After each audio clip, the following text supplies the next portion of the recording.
Thank you, thank you. Hello, my fellow Kentuckians. Everybody doing all right today? My name is C.J. Carter, and I'm the Kentucky State Director for Minorities for Medical Marijuana. I work as a citizen lobbyist, ensuring that social economics is written into all current and future cannabis legislation.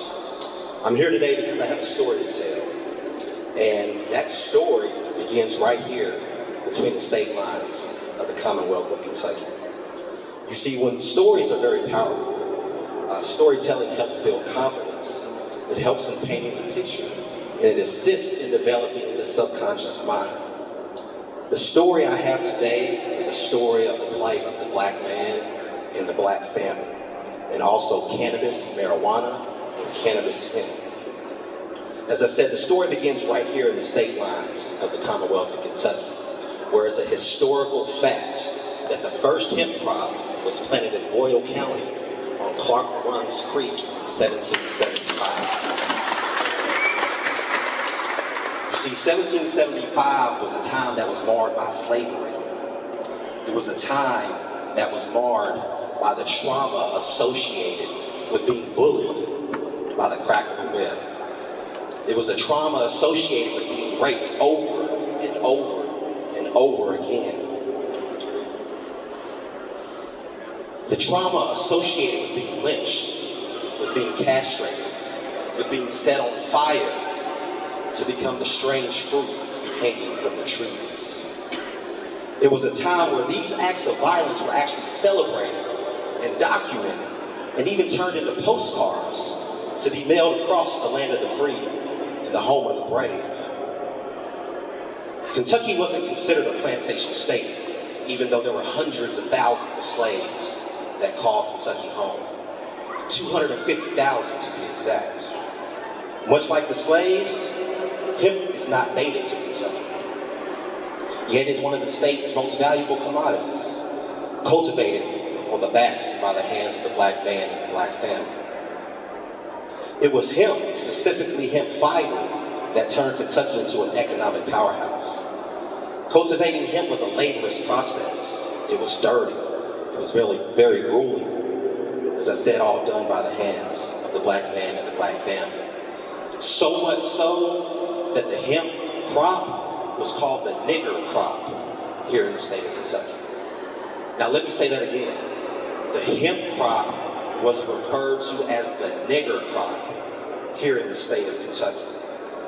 Kentucky, in its most prized possession, hemp supplied the entire South with hemp and hemp fiber that was used to make the bags for the pig cotton and the store for the sugar cane.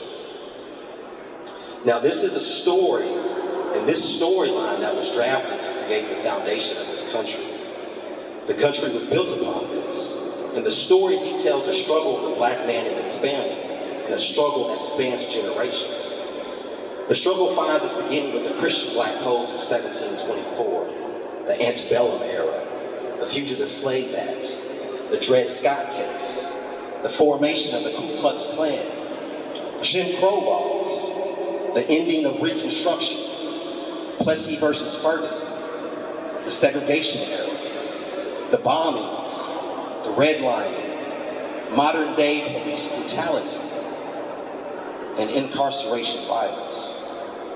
This is the story of our 300+ year Holocaust, a Holocaust that continues today and continues with the failed war on drugs, which includes the war on cannabis. This war is housed within the legal and the justice system, where the casualties of war are black men who look like me, black men who fit the description. Within the legal and the justice system of this country and the state, there are clear racially skewed patterns of law enforcement. So much so that the ACLU states that in every state of this country, black people are more likely to be arrested for simple marijuana possession. As my friend Kongu just stated, we're 4 times more likely to be arrested nationally, 6 times more likely here in the state of Kentucky, 10 times more likely in the city of Louisville where I live. This begs the question, what is the cause? The cause of this is decades of inane cannabis laws, both nationally and on the state level, where there continues to be debilitating and systematic oppression, where the story continues of the black man and the black family. So we've diagnosed the problem, now what is the solution? First, we must address the unjust consequences of the war on drugs and the war on cannabis by developing social equity policies that create economic opportunities for black entrepreneurs who want to operate within the legal marketplace. More specifically, the damage to individuals and communities caused by the discriminatory enforcement of prohibition must be repaired. We must create more equitable licensing outcomes through the entire application process. We must address the financial barriers to market entry, and we must invest tax revenue into the communities statewide that have been affected. Everything starts at the local and state level, which is where we're actively developing ways to remedy the disproportionate impact of cannabis prohibition. We're encouraging research and training and access for medical professionals. We're encouraging economic opportunities for individuals and small businesses, and we're also developing protections for both the cannabis and the hemp industry. In closing, the truth has no agenda, but at the same time, the truth hurts, which is the reason why it's so hard to handle. Even though this is the case, we should never run or hide from the truth, because the truth of the matter is, the story that I've told today is common knowledge. It's a story that is hardly ever talked about. And it makes me wonder, why does our story continue to fall on deaf ears? To answer that question, on why it continues to fall on deaf ears, it just so happens that we're the prosecutor and the persecutor.